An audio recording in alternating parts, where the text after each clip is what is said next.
महाराष्ट्रातील ताज्या घडामोडी पाहण्यासाठी आजच आपल्या न्यूज 15 मराठी या चॅनलला यूट्यूबवर सबस्क्राईब करा. तसेच इंस्टाग्राम आणि ट्विटरवर फॉलो करायला विसरू नका. न्यूज 15 मराठी, आवाज जनसामान्यांचा. एक ब्रेकिंग न्यूज आपल्या समोर येते आहे. खेड तालुक्यात जमीन घोटाळा, तहसीलदारांवर गंभीर आरोप. खेड तालुक्यातील जमीन प्रकरणात मोठा घोटाळा उघडकीस येण्याची शक्यता निर्माण झाली आहे. महाराष्ट्र शासनाच्या महसूल आणि वन विभागाने थेट जिल्हाधिकारी पुणे यांना पत्र पाठवत संबंधित तहसीलदारावर गंभीर आरोपांची चौकशी करण्याचे आदेश दिले आहेत. मौजे मोई येथील गट क्रमांक 15 मधील जमिनीच्या नोंदीमध्ये फेरफार झाल्याची तक्रार करण्यात आली आहे. संबंधित तहसीलदारांनी आपले अधिकार क्षेत्राबाहेर जाऊन निर्णय घेतल्याचा आरोप आहे.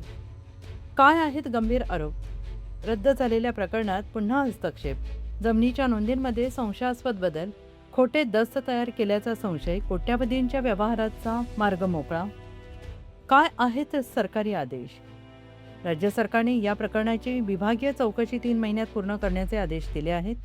दोषी आढळल्यास कडक कारवाईचा इशारा देण्यात आलेला आहे. जिल्हाधिकारी कार्यालयाकडून तपासाची चक्रे वेगाने फिरणार असून या प्रकरणात आणखी मोठे खुलासे होण्याची दाट शक्यता आहे.